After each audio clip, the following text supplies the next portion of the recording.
Boa noite, tudo bom? Então, seguindo as nossas aulas, agora a gente vai falar sobre o assunto que mais caiu nas provas da URGS, tá? Em todos os 7 anos de prova, foi o assunto que mais caiu, tendo caído mais de uma vez todos os anos. Então, das 135 questões ao longo dos últimos 7 anos de prova da URGS, 21 foram de trauma, o que dá uma média de 3 questões por ano. Então, é com uma certa segurança que eu posso dizer para vocês que, com certeza, vão cair questões esse ano de trauma. Tá? E muito provavelmente desse assunto que a gente vai comentar hoje, tá? Alguns tópicos, alguns assuntos comentados, muito provavelmente vão cair na prova, os assuntos se repetem. As questões que eu selecionei hoje, elas são bastante amplas, elas abordam vários e vários conceitos, técnicas, sinais. Então, às vezes eles pegam as questões mais complexas e fazem questões menores nos outros anos sobre elas, certo? Então aqui eu acho que eu selecionei umas 8 ou 9 questões. A gente vai destrinchar todos os assuntos mais cobrados na prova da URGS, certo? Eu vou tirar aqui minha câmera daqui para não atrapalhar na leitura das questões, certo? Então, vamos lá. Então, a primeira questão, questão de conceitos, tá? Caiu lá na primeira prova da URGS, conceitos de trauma, de tratamento do trauma. Então, uma questão de 1, 2, 3, 4, que pedia para tu associar as técnicas de tratamento de trauma e as suas indicações. Tá? Para resolver essa questão, eu usei basicamente o livro da doutora Hedel, tá? Esse livro branco que eu já comentei naquela aula introdutória. É um livro super simples, são 150 páginas mais ou menos. É bem fácil de achar ele tanto em PDF online, quanto em biblioteca virtual, biblioteca física. É um livro barato também. Então, eu recomendo para todo mundo assim, que vai fazer a prova da URGS, leiam esse livro. Tá? Realmente, esse é um dos poucos livros que eu recomendo que tu leia de ponta a ponta antes de estudar, ou sem estar estudando especificamente, porque ele é bem importante e de bem fácil compreensão, tá? Então, primeira coisa, já que tem ali no livro, é o conceito de redução, tá? E como vocês podem ver, o jeito que está na prova é exatamente o mesmo que tem no livro, para vocês terem uma ideia de como é cobrado. Então, a redução representa o início da cascata do tratamento e compreende a reposição anatômica dos segmentos ósseos, tá? Primeira coisa que está escrita ali na questão. Então, a gente já consegue dizer que a primeira alternativa é um. A gente já fica só entre A e a B. De cara, a gente já consegue ver isso. Tá? Essa questão é um pouquinho mais decorada, não tem muito o que pensar, que raciocinar em cima, ela é bem decoreba mesmo. Tá? Faz parte. Próximo conceito, estabilização. Tá? Estabilização é um conceito um pouco mais complicado, ele se mistura um pouco com o conceito de fixação, mas ele é basicamente uma possibilidade de resolução das fraturas sem deslocamento no tratamento fechado. Tu estabiliza a fratura. Tu não precisa fixar ela, só deixa ela quietinha ali. É mais ou menos esse o conceito, tá? E é exatamente o que está dizendo na segunda alternativa. Então a gente já sabe que começa com um, depois tem o dois. Partindo para o terceiro conceito, fixação, tá? Que nem eu comentei, a fixação e a estabilização se misturam. Mas basicamente a fixação prevê a imobilização. Então, se a pessoa quebra uma perna, quebra um braço, ela coloca um gesso. No rosto, a gente não tem esse privilégio. Então, o que que acontece? Pode ser feita a osteossíntese por meio de fio metálico, por meio de placa, de parafuso, tá? Então, tu faz a abertura, reduz os fragmentos, então tu junta eles e depois fixa. Ou, a depender da fratura, se não tiver indicação de abrir, se não tiver como, ou tu precisa de uma coisa mais paliativa, uma coisa mais imediata, que não tem como abrir, no consultório, por exemplo, tu pode fazer uma odontossíntese, que é basicamente tu fixa os dentes, seja com fio de aço, seja com barra de Erich, tu fixa a maxila com a mandíbula e a pessoa fica de boca travada. Aí não tem como abrir, como mexer os ossos, tá? Mas, além, depois de ter falado tudo isso, se vocês olharem na questão, não fala sobre isso. Tá? Não faz nem sentido colocar que fixação é um método de fixação indireto. Então, o 3 não tem na questão 3. E a suspensão, que nem o nome diz, é um método de fixação também, mas ele é indireto. Por exemplo, fraturei a maxila, Maleforo 1. Eu posso colocar uns fios de aço, alguns fios no zigoma, tá? Em alguma parte fixa do crânio e que ficam sustentando a maxila, tá? Esse é o grande conceito de suspensão. É um método de fixação indireto. Não vou me aprofundar muito sobre isso, vocês podem pausar e ler, estudar sobre, mas não é um assunto muito cobrado, tá? Mas, se estiver sobrando tempo, é uma ótima leitura, tá? Com base nisso, a gente chega na resposta A, tá? Números 1, 2 e 4. Questão de atendimento ao trauma, tá? Isso aqui já caiu 3 vezes nos últimos anos. Então, não é uma questão certeza que vai cair, mas é um assunto que cai. E não dá para errar uma questão dessas. As questões não variam tanto. Então, para responder essas questões, o que que eu usei? Basicamente, se vocês botarem no Google, em algum livro, procurarem o XABCDE do trauma, o ATLS, o SVAT, tá? São conceitos de atendimento ao trauma. Então, tu encontrou uma pessoa traumatizada, o que que tu faz? É basicamente isso que esses princípios, esses termos preconizam. Tem um resuminho deles no livro branco, tá? Mas basicamente o que que é preconizado? Avaliação primária do trauma e avaliação secundária. Então, o que que é avaliação primária do trauma? Independente do diagnóstico, do que aconteceu, a etiologia do trauma, de como está o paciente, é manter a pessoa viva. Basicamente isso, resumindo é isso. E como é que tu faz isso? Tu usa o XABCD, tá? O X é um pouco mais novo, então em alguns livros não tem o X. Por exemplo, nesse aqui que eu recortei. Mas é basicamente o passo a passo do que tu tem que cuidar, controlar no paciente logo de cara, tá? O que que eu coloquei aqui? Eu selecionei aqui um resuminho que mostra o que que é cada letra. Então, o X é a primeira coisa que tu faz. Tu verifica por uma hemorragia externa grave. O paciente está jorrando sangue. Primeira coisa que tu tem que conter para o paciente não morrer é isso. Então, estanca, faz um torniquete, bota o dedo, não sei. Mas estanca o sangramento. É a primeira coisa que tu tem que avaliar. Depois vem o A. Controle de via aérea. Protege a coluna cervical. Então, faz aquela manobra lá do chin up. Segura o queixo, levanta a pontinha do queixo, vê se não tem nenhuma obstrução, porque uma das principais causas de morte também, envolvendo trauma, é a via aérea não estar permeável, a pessoa não consegue respirar e ela morre. Além disso, proteção de coluna cervical, é aí que se colocam os coletes, os estabilizadores. O B é avaliar a respiração, como é que está o padrão, como é que está a frequência, como é que está a profundidade, como é que está a respiração do paciente. O C vem controle de hemorragias, é diferente do X, tá? O X é aquela hemorragia externa violenta.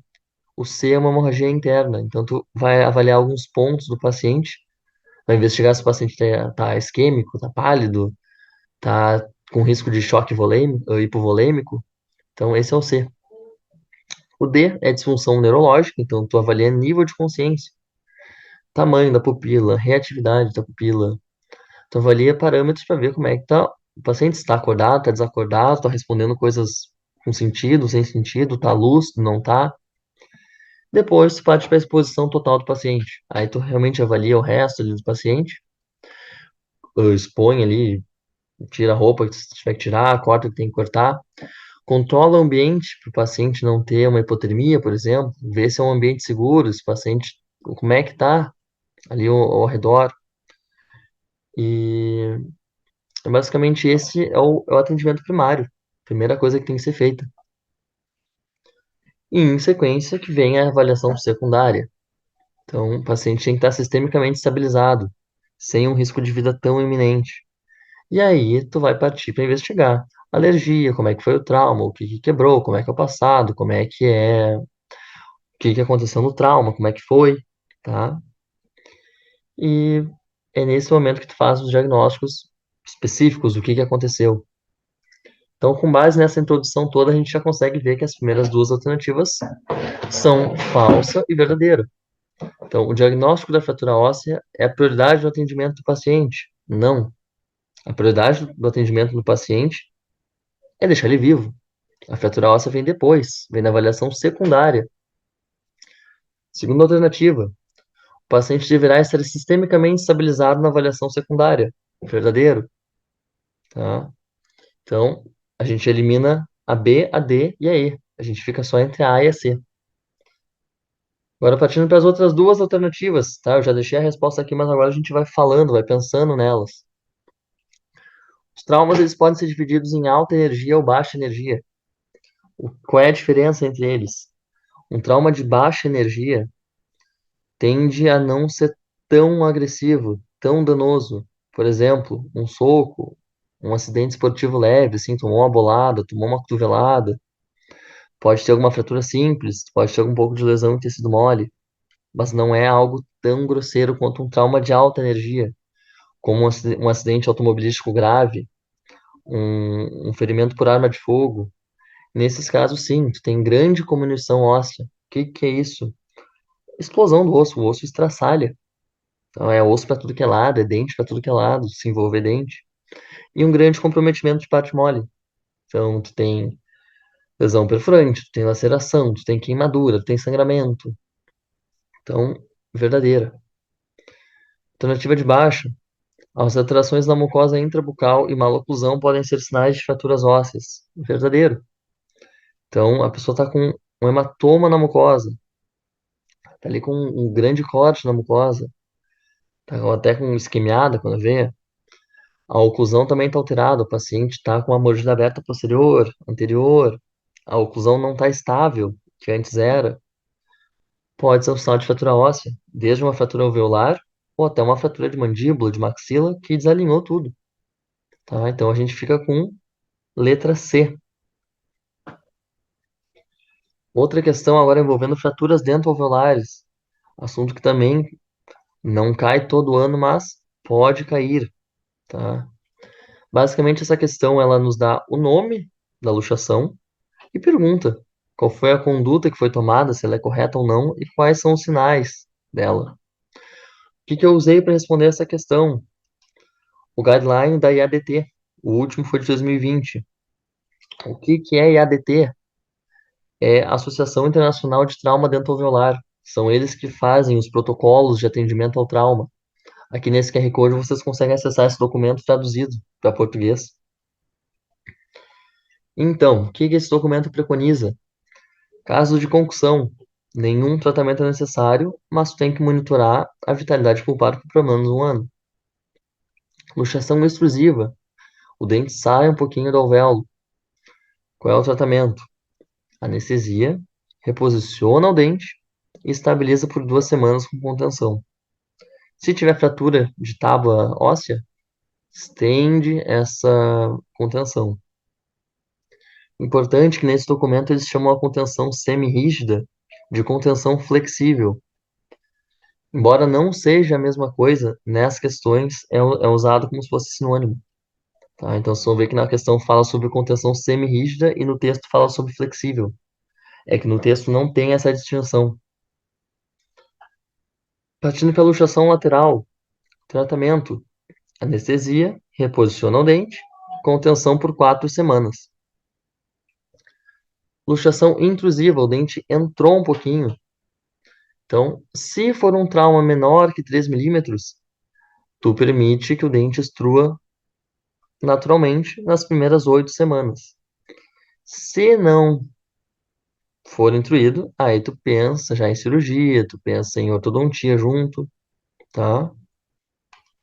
Então, com base nisso, a gente fica com VF e VF, tá? Nas alternativas falsas, o que que tem de errado?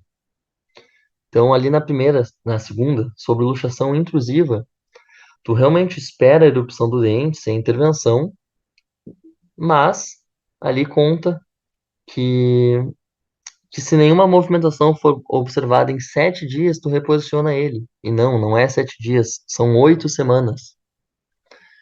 E na quarta, na luxação lateral, ouve-se som metálico à percussão e não se deve reposicionar o dente. Falso, tá? Tu ouve o som metálico à percussão, sim, mas tu deve reposicionar o dente. tá? Então tu tem que reposicionar o dente.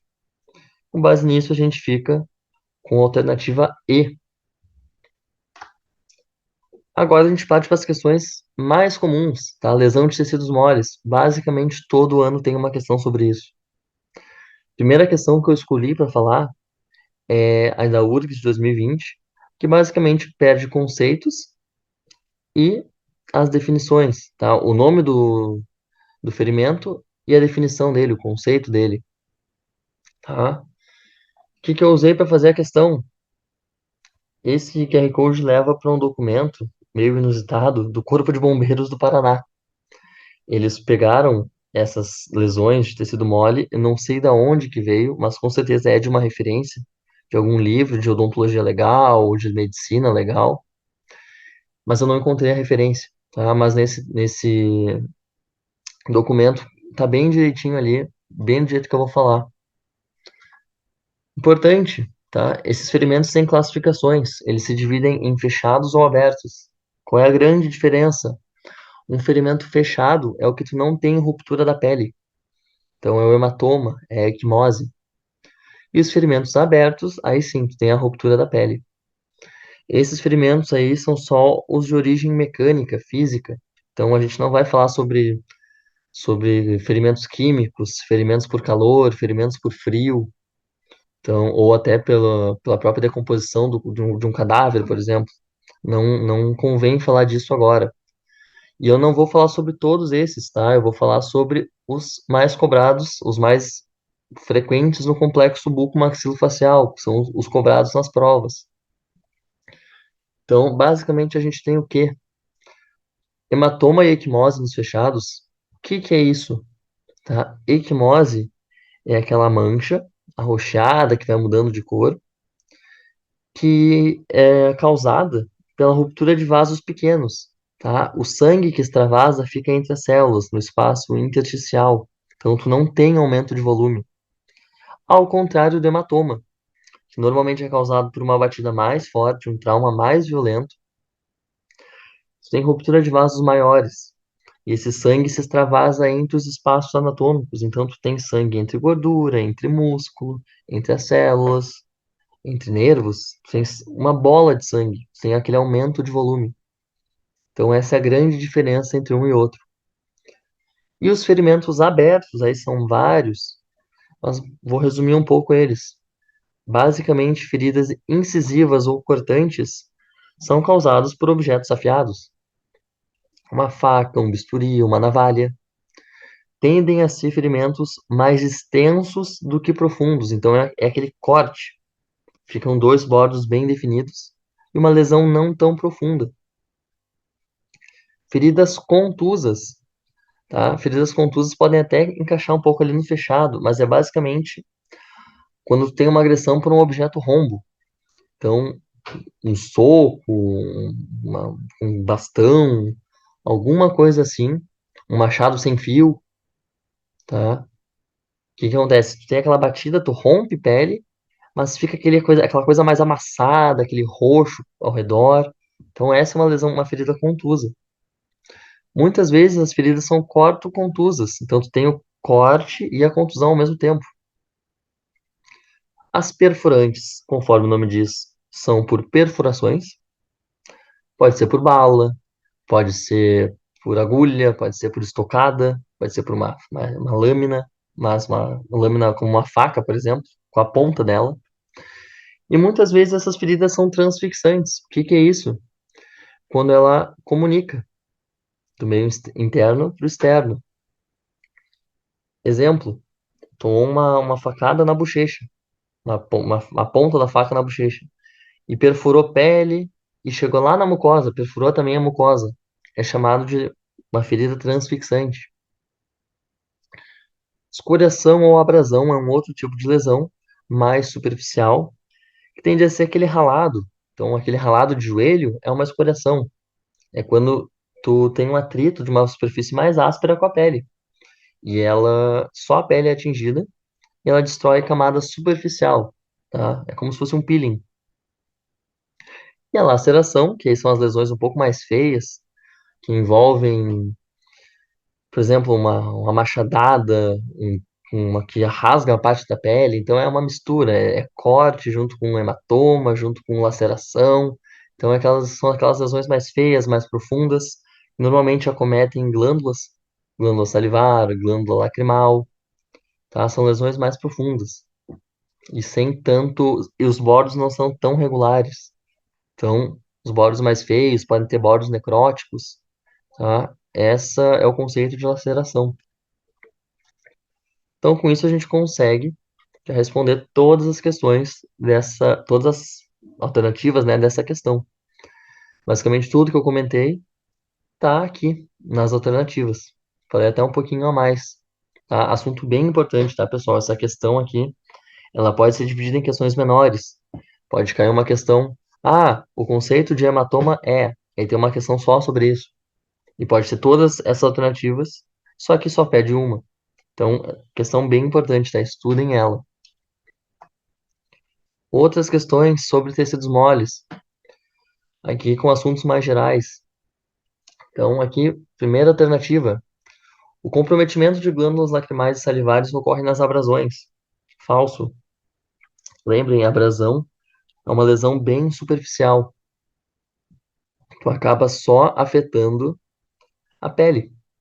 Então, não chega num espaço tão profundo a ponto de pegar a glândula. Então, primeira letra é falsa. A gente já fica entre B e D. Segunda alternativa ali, as lesões comunicantes ou perfurantes, ou transfixantes também, localizadas nas áreas intra e extrabucais devem ser suturadas de mucosa para a pele. Então, essa aqui vamos pensar. O que que faz mais sentido? Então, chegou o paciente ali com a bochecha furada, por exemplo, furou da bochecha até a mucosa. Faz mais sentido suturar a pele, depois ir para dentro da boca, distender tecido, correr risco de abrir os pontos e suturar a mucosa? Ou faz mais sentido tu suturar a mucosa e depois ir para a pele, que é um lugar mais fácil, de acesso melhor, consegue pegar a pinça, fazer sem distender tanto tecido? Faz mais sentido, né? Então, essa é uma das regras. Se tem uma lesão que envolve mucosa e pele, tu começa pela mucosa e vai para a pele. Então, tu dá o ponto na mucosa, dá o ponto interno, dá o ponto na pele. Não o contrário. Então, essa segunda é verdadeira. Então, a gente já fica com FV. Terceira alternativa. O tecido desvitalizado deve ser removido nas lacerações. Vamos pensar de novo. Faz sentido eu preservar um tecido necrótico com risco de infecção, que não vai contribuir em nada para o corpo? Faz sentido eu deixar ele? Não. Então, o verdadeiro. O tecido desvitalizado, o tecido necrótico, tem que ser removido. E não só nas lacerações, em qualquer outro tipo de lesão. Então, uma queimadura, por exemplo. A pessoa tomou um tiro, a gente pegou um caso desse esses dias no HPS, que envolvia a língua. E vários pontos da língua estavam queimados, estavam necrosados. A gente removeu e suturou depois. Então, não deixem tecido desvitalizado na lesão. Não contribui em nada, só atrapalha. Só aumenta risco de infecção. Então, FVV. Última alternativa. As feridas de tecido mole associadas ao traumatismo dentoalveolar são tratadas antes das lesões dos tecidos duros. Vamos pensar de novo.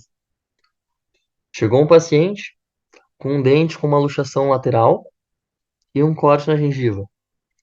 Faz mais sentido suturar a gengiva, naquele tecido todo instável, o dente mexendo, tudo desconfortável. Depois reposicionar o dente, e daí os pontos vão ficar todos puxados. Ou faz mais sentido, o paciente chegou, tu reposicionou o dente, tu conteve, e depois tu deu os pontos ali naquele tecido bem mais estável, bem mais fixo, sem risco de tanto deslocamento. Faz mais sentido, né? Outro caso, paciente com uma fratura de mandíbula e um corte, tá? Tu vai fazer os dois no mesmo momento. Então, onde tem o corte é bem onde está fraturado. Faz sentido tu dar uns pontos ali, depois abrir, reduzir a fratura e dar mais ponto? Não, né? Então, a última alternativa é falsa, tá? A regra é paciente com lesão em tecido mole e tecido duro, tudo associado. Trata primeiro o tecido duro, Então, trata o dente antes, trata o osso antes e depois tu vai para mucosa ou para pele. Senão, tu só vai fazer trabalho dobrado. Só vai te dificultar, vai fibrosar, tá? Tendência é essa. Então, a gente fica com letra B, FVVF, certo? Mais uma questão. Agora indo para lesões ósseas, tá? Esse, sem dúvidas, é o assunto que mais cai. Quase metade das questões de trauma são sobre lesão óssea, sobre fratura. Então a gente vai ter umas 3 questões ou 4 sobre isso.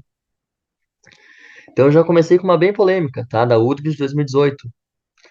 A fratura mais comum no terço médio da face é a fratura de maxila. Essas questões envolvendo fratura mais comum, fratura menos comum, são bem questionáveis. Depende de onde tu pesquisa, tu encontra resultados que variam. Isso depende muito da população estudada, do local estudado. Mas existem algumas coisas que são meio consensuais, como por exemplo, fratura mais comum no terço médio da face normalmente é nariz ou arco zigomático. A maxila é uma fratura relativamente comum, mas não é nem perto das fraturas de nariz ou de zigoma. Então a gente já começa com falso, tá? Então a gente já fica entre a alternativa B, C e D. Alternativa 2. A sequela da fratura condilar é a mais amena quanto menor a idade do paciente. Ou seja, o que que essa questão está dizendo? Quanto mais novo é o paciente, menos são as sequelas numa fratura de côndilo. Vou pegar uma passagem do livro branco da doutora Edel, só para explicar, tá? Essas questões, esses livros aqui que foram utilizados para responder as questões.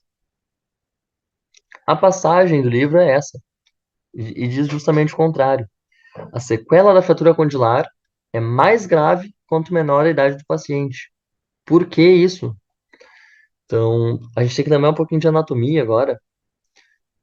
O côndilo, tá, mandibular, é um grande ponto, um polo de crescimento da face. Então, a nossa face vai alongando, grande parte disso é por causa da mandíbula, por causa do côndilo, que nem a cabeça do fêmur, vai crescendo.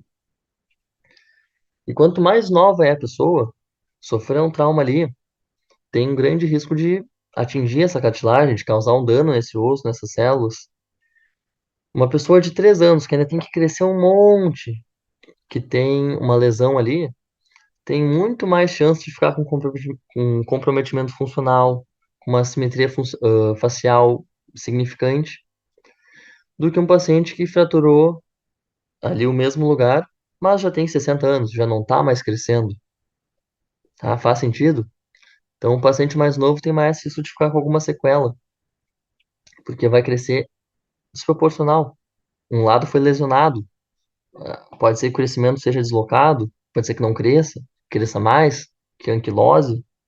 Então, segunda é falsa. Primeira e segunda são falsas.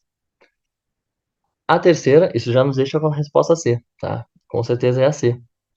Mas agora vamos para a questão C. Questão 3. O trauma contuso no olho pode resultar em uma compressão do globo e consequente fratura blowout do assoalho da órbita. Vamos falar um pouquinho sobre fratura de assoalho, tá? É bem pega-ratão isso, por causa do nome. A fratura blowout é a mais comum. E qual é o sinal clássico da fratura blowout? É o olho para dentro, tá? Embora o nome sugira uma coisa, na prática é outra. Fratura blowout, o que acontece? A pessoa tomou um impacto no olho, uma bolada, um soco, bateu no acidente automobilístico, o soalho da órbita fratura e o olho cai no seio maxilar, afunda um pouquinho. Então o paciente pode queixar diplopia, o paciente enxerga em dobro, pode ter aquele afundamento ali debaixo da órbita, aquele degrau, quando tu vai palpar a órbita. Sem dúvidas, é uma das fraturas mais comuns, tá? Pegamos várias fraturas dessas no HPS. Ao contrário da fratura blow-in, tá? A fratura blow-in é um outro tipo de fratura que ela é bem mais rara, que ela acontece quando a pessoa sofre o impacto da nuca, tá? Um impacto na nuca ou no zigoma, mas de trás para frente. E qual é a característica clássica de uma fratura blow-in? O olho sai, o olho vai para fora, tá? Então, ou uma pancada de trás para frente, ou até de baixo para cima, que estoura o teto do seio maxilar ou o soalho da órbita e o olho sai, tá? Fratura bem mais rara. Então, com base nisso, a gente fica com a alternativa C, tá? Próxima questão. Outra questão com vários conceitos interessantes. Em relação ao diagnóstico e tratamento das fraturas faciais, considere as afirmações abaixo. Primeira afirmativa já fala sobre fratura Lefort, tá? Já vamos começar com um post nosso do Book Residence, que a gente fala bem direitinho sobre as fraturas Lefort, 1, 2, 3. Assunto que cai com uma certa frequência, dá para englobar bastante coisa. Basicamente, o que que ele fala? Fratura Lefort 1, fratura horizontal, e ali do lado tem os ossos envolvidos, tá? Esse slide podem printar, podem abrir no Insta ou post. Estudem bem isso. Isso cai bastante, tá, gente? Fratura Lefort 2 é aquela fratura piramidal. E a fratura Lefort 3, ou disjunção crânio-facial, que nem a questão diz, é quando tem um descolamento total da face do resto do crânio, tá? É a mais grave. Então, pausem o vídeo, printem isso aqui, vão no Instagram do Book Residence, e é um assunto que vocês não podem deixar de estudar, é fratura Lefort, tá? Clássico de prova. Lesões ósseas, tá? Voltando para aquela mesma questão. Primeira alternativa é verdadeira. Segunda alternativa, as fraturas chamadas em galho verde são aquelas que acometem os côndilos mandibulares. Essa questão é meio polêmica, tá? Porque ela é meio que um pega-ratão, tá escrita de um jeito meio esquisito. Mas já vou adiantar para vocês, essa alternativa é falsa, tá? Mas só pelo jeito que foi escrita. As fraturas em galho verde são as fraturas que acometem crianças normalmente. Que é que nem um galho. Uma parte quebra e a outra fica junta, então fica meio amassadinho. Que nem ali na tomografia que tem do lado. Olhem o côndilo saudável, então bem retinho, e o côndilo com a fratura em galho verde, todo dobrado, mas não tá quebrado, não tem uma linha de fratura tão visível. Essas fraturas normalmente acometem côndilo, mas não são exclusivas dos côndilos. Tá? Essa questão está escrita de um jeito que dá a entender que toda fratura de côndilo é em galho verde, mas não. Tá? Ela pode ocorrer em qualquer outro osso da face ou do corpo. Então, por isso que essa alternativa é falsa, mas é uma questão meio não tá tão bem escrita, assim, não tá tão legal de entender. E a alternativa 3, fratura blowout, mesma coisa da questão anterior. Como vocês podem ver, é um assunto que cai bastante também. Fratura blowout é a fratura cominutiva do assoalho da órbita, então o assoalho da órbita explode, basicamente, estraçalha em vários pedacinhos, com projeção do globo ocular para dentro do seio maxilar. Verdadeira. Então, questão correta, né? 1 e 3, letra D.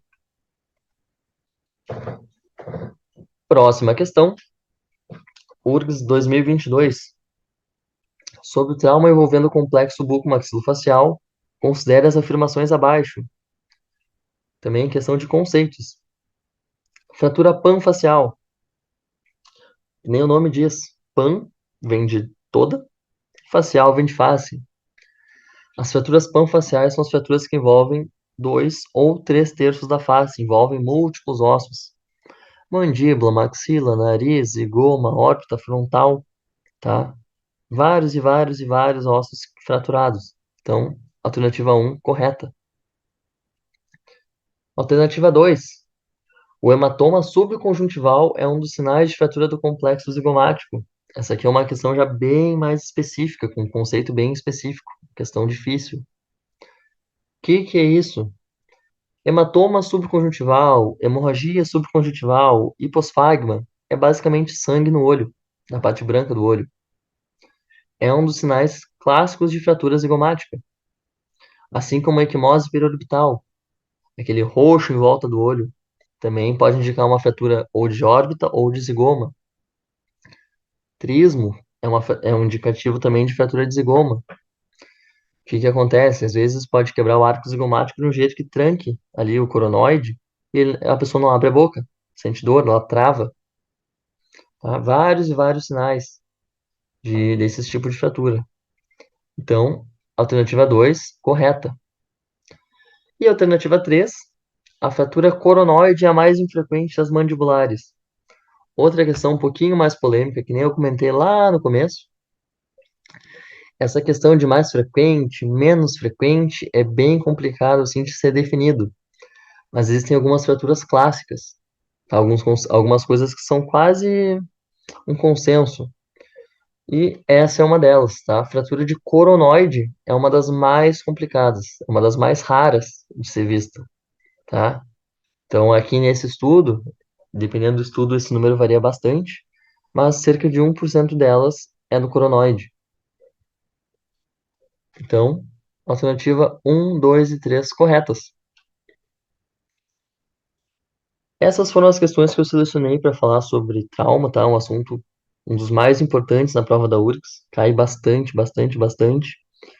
Tentei pegar questões mais abrangentes, mais de conceito, que conseguem responder a maioria das questões, tá? E espero que tenha ajudado vocês. Sintam-se à vontade para responder tanto na nossa comunidade quanto para responder nos comentários desse vídeo. Se vocês têm alguma dúvida, alguma contribuição, algum questionamento, tá? E a gente deseja uma boa prova para vocês, tá? Bons estudos, boas provas, tá? Abraço e boa noite de novo. Até a próxima.